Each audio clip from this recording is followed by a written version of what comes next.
Assalamualaikum warahmatullahi wabarakatuh. Di sini kami dari kelompok 4 beranggotakan Vidya Kurniawati dan Rai Aditya akan membahas tentang inti ajaran tasawuf. Inti ajaran tasawuf dibagi menjadi 3, yaitu tasawuf akhlaki, tasawuf amali, dan tasawuf filsafat. Yang pertama, tasawuf akhlaki. Tasawuf akhlaki merupakan gabungan antara ilmu tasawuf dan ilmu akhlak. Akhlak hubungannya sangat erat dengan tingkah laku dan perbuatan manusia dalam interaksi sosial pada lingkungan tempat tinggalnya. Tasawuf akhlaki adalah tasawuf yang berkonsentrasi pada teori-teori perilaku, akhlak atau budi pekerti atau perbaikan akhlak. Tokoh-tokoh tasawuf akhlaki. Yang pertama, Hasan al-Basri. Hasan al-Basri yang nama lengkapnya Abu Sa'id al-Hasan bin Yasar adalah seorang zahid yang amat masyhur di kalangan tabi'in. Ia dilahirkan di Madinah pada tahun 21 Hijriah atau 632 Masehi dan wafat pada hari Kamis bulan Rajab tanggal 10 tahun 110 Hijriah atau 728 Masehi.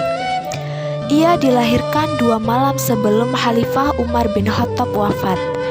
Ia dikabarkan bertemu dengan 70 orang sahabat yang turut menyaksikan peperangan Badar dan 300 sahabat lainnya. Ajaran-ajarannya tentang kerohanian senantiasa didasarkan pada sunnah Nabi. Sahabat-sahabat Nabi yang masih hidup pada zaman itu pun mengakui kebesarannya. Ajaran tasawuf Hasan al-Basri. Perasaan takut yang menyebabkan hatimu tentram lebih baik daripada rasa tentram yang menimbulkan perasaan takut. Dunia adalah negeri tempat beramal. Barang siapa bertemu dunia dengan perasaan benci dan suhud, ia akan berbahagia dan memperoleh faedah darinya. Tafakur membawa kita pada kebaikan dan berusaha mengerjakannya. Menyesal atas perbuatan jahat menyebabkan kita untuk tidak mengulanginya lagi. Dunia ini adalah seorang janda tua yang telah bungkuk dan beberapa kali ditinggalkan mati suaminya. Orang yang beriman akan senantiasa berduka cita pada pagi dan sore hari karena berada di antara 2 perasaan takut. Takut mengenang dosa yang telah lampau dan takut memikirkan ajal yang masih tinggal serta bahaya yang akan mengancam. Hendaklah setiap orang sadar akan kematian yang senantiasa mengancamnya, akan kiamat yang akan menagih janjinya. Banyak duka cita di dunia memperteguh semangat amal saleh. Yang kedua, Al-Qushayri. Nama lengkapnya adalah Abdul Karim bin Hawazin bin Abdul Malik bin Firalhah bin Muhammad An-Naisaburi. Ia lebih dikenal dengan nama Abdul Ji'an Al-Qushayn karena ia berasal dari keturunan kabilah Arab Qushayri bin Ka'ab yang pindah ke Khurasan pada masa dinasti Umawi. Al-Qushayri lahir tahun 376 Hijriah di Istiwa, kawasan Nishapur yang merupakan salah satu pusat ilmu pengetahuan pada masanya. Ajaran tasawuf Al-Qushayri. Seperti halnya para sufi lainnya, Al-Qushayri juga membicarakan al-hub al-ilahi, ma'rifah, fana, dan sebagainya. Namun itu semua tidak lain hanyalah hasil dari pengalaman sunnah.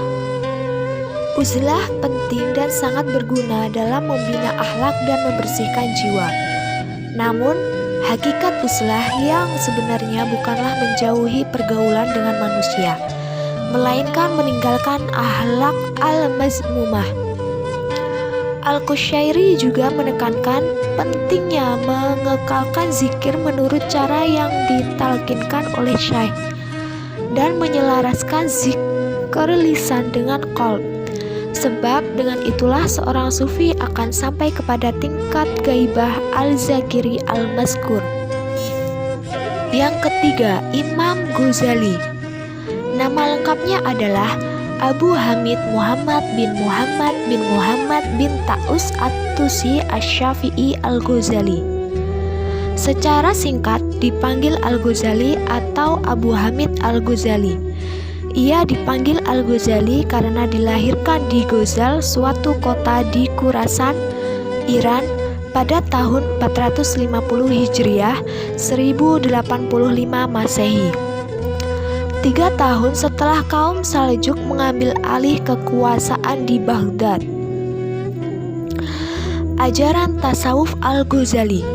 Al-Ghazali memilih tasawuf Sunni yang berdasarkan Al-Quran dan Sunnah Nabi ditambah dengan doktrin Ahlus Sunnah wal Jamaah.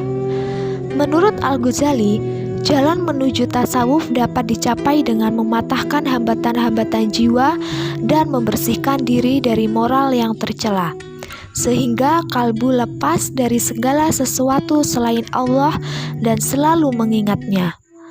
Al-Ghazali menilai negatif terhadap syatahat. Al-Ghazali sangat menolak paham hulul dan ittihad. Untuk itu, ia menyodorkan paham baru tentang makrifat, yaitu pendekatan diri kepada Allah tanpa diikuti penyatuan dengannya. Jalan menuju makrifat adalah perpaduan ilmu dan amal, sedangkan buahnya adalah moral. Yang kedua, tasawuf amali. Tasawuf amali adalah tasawuf yang penekanannya pada amaliyah berupa wirid dan amaliyah lainnya. Tasawuf amali atau hadah menghapuskan sifat-sifat yang tercela, melintasi semua hambatan itu, dan menghadap total dari segenap esensi diri hanya kepada Allah Subhanahu wa Ta'ala. Istilah-istilah dalam tasawuf amali. Yang pertama, mubtadi, yaitu mereka yang baru mempelajari syariat. Yang kedua, mutawassit, adalah tingkatan menengah, yaitu orang yang sudah dapat melewati kelas pemula, telah mempunyai pengetahuan yang cukup dengan syariat. Yang ketiga, muntahi, adalah tingkat atas atau orang yang telah matang ilmu syariat, sudah menjalani tarekat dan mendalami ilmu batiniah. Ilmu-ilmunya yaitu: yang pertama, syariat. Syariat mereka artikan sebagai amalan-amalan lahir yang difardukan dalam agama, yang biasanya dikenal sebagai rukun Islam, dan segala hal yang berhubungan dengan itu bersumber dari Al-Quran dan Sunnah Rasul. Yang kedua, tarekat. Dalam melakukan syariat tersebut, haruslah berdasarkan tata cara yang telah digariskan dalam agama dan dilakukan hanya karena penghambaan diri kepada Allah, karena kecintaan kepada Allah, dan karena ingin berjumpa dengannya. Yang ketiga, hakikat. Secara lughawi, hakikat berarti inti sesuatu, puncak atau sumber asal sesuatu.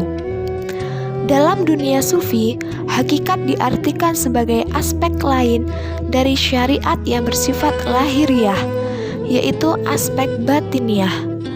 Dengan demikian, dapat diartikan sebagai rahasia yang paling dalam dari segala amal, inti dari syariat dan akhir dari perjalanan yang ditempuh oleh seorang sufi. Yang keempat, makrifat. Dari segi bahasa, makrifat berarti pengetahuan atau pengalaman. Sedangkan dalam istilah sufi, makrifat itu diartikan sebagai pengetahuan mengenai Tuhan melalui hati sanubari. Yang ketiga, tasawuf falsafi. Tasawuf falsafi adalah tasawuf yang ajaran-ajarannya memadukan antara visi mistis dan visi rasional. Tasawuf ini menggunakan terminologi filosofis dalam pengungkapannya, yang berasal dari berbagai macam ajaran filsafat yang telah mempengaruhi para tokohnya. Macam-macam tasawuf falsafi. Yang pertama, hulul. Hulul merupakan salah satu konsep di dalam tasawuf falsafi yang meyakini terjadinya kesatuan antara kholik dengan makhluk. Yang kedua, wahdah al-wujud.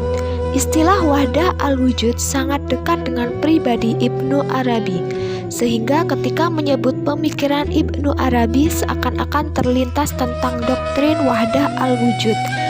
Sebenarnya wahdatul wujud bukan penyebutan dari Ibnu Arabi sendiri, melainkan sebutan yang dilontarkan oleh musuh bebuyutannya, yaitu Ibnu Taimiyah. Yang ketiga, ittihad. Pengertian ittihad sebagaimana disebutkan dalam sufi terminologi adalah ittihad adalah penggabungan antara dua hal yang menjadi satu. Ittihad merupakan doktrin yang menyimpang di mana di dalamnya terjadi proses pemaksaan antara dua eksistensi. Yang keempat, insan kamil. Al-Jili adalah seorang yang sangat terkenal di Baghdad. Riwayat hidupnya tidak banyak diketahui oleh sejarah, tapi yang jelas ajaran yang Al-Jili ini ialah insan kamil. Insan kamil menurut Al-Jili ialah manusia